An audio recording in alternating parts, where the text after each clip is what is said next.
Join us as we take you through the in-depth process of how an iconic GLA unit is created. This is Command & Conquer: Beyond the Battle, Part 2.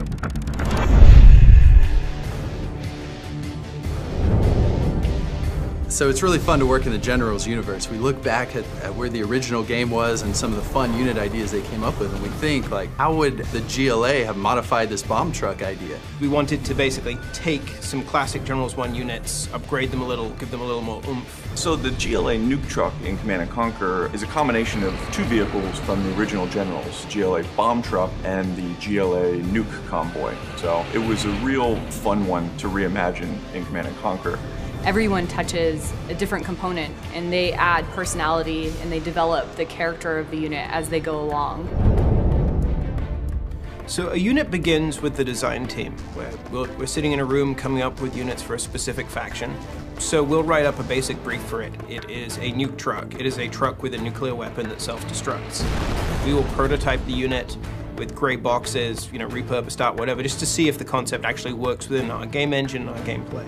And from there, it lands in the art department's hands. We start in the concepting phase, and for us, we concept in a 2D form just because it's easy to rapidly iterate. When we arrive at what we feel is a very successful concept, it goes to the modeling team.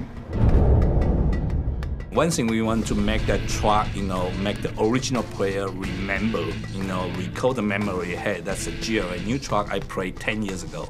Basically, want to, maintain the basic shape of the original General one, and we kind of like spice it up, to make it more sexy and make it more modernized.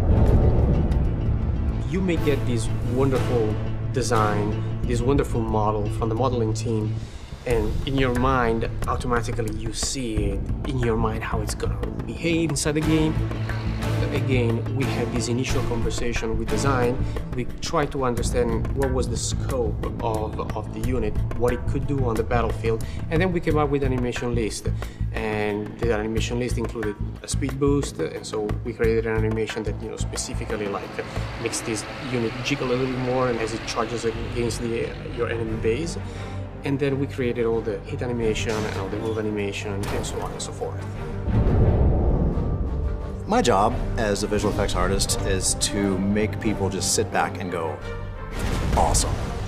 I get with my art director and figure out what exactly we're gonna do. There's some more back and forth between us and design, then I start. This is a nasty stolen nuclear technology that they don't really know quite how to operate, but they do know barely how to operate. They know how to get it running, how to make it dangerous. So in addition to the normal sort of classic nuclear mushroom cloud, there's got to be some slop in there as well, some dirty radiation, some nastiness thrown up. Yeah, for a unit, we normally get some of the concept art early on, and we start creating some basic ideas of like, okay, this is going to be a bigger unit, so we need to get some bigger explosions. For the nuke truck, we did not explode a nuke, unfortunately. The world probably thanks us for that. But yeah, we did find some cool explosions that have been recorded and mixed in, processed those in a certain way that when it explodes, it feels good. A few months later, the art assets come back. They're all rigged and animated and fully textured and beautiful. And then we plug those into the game and we're able to play with them right away. The nuke truck in particular is one of our high-end units. So balancing its cost is interesting because you only get to use it once, but at the same time, it's so tremendously powerful that it can't be a cheap thing. I mean, it's a nuclear bomb strapped on the back of a dump truck, so we have to price it accordingly, and then we have to make sure that the technology investment is sufficient to reflect how good it is in the game.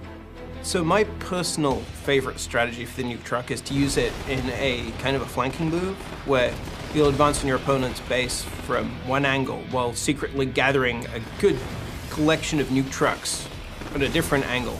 And while you're distracting them with with your main attack, sneak in the nuke trucks from the side and just annihilate whatever flank you attack. So one of the key strategies I use the nuke truck for is when I scout out an expansion. I know 2 or 3 of them could take out the entire expansion. So what I do is just send over those 3, get one, kill all the workers, and send the other 2 to kill the structure. We've had great reaction so far. There's a lot more to come, and I cannot wait for the players to get their hands on it.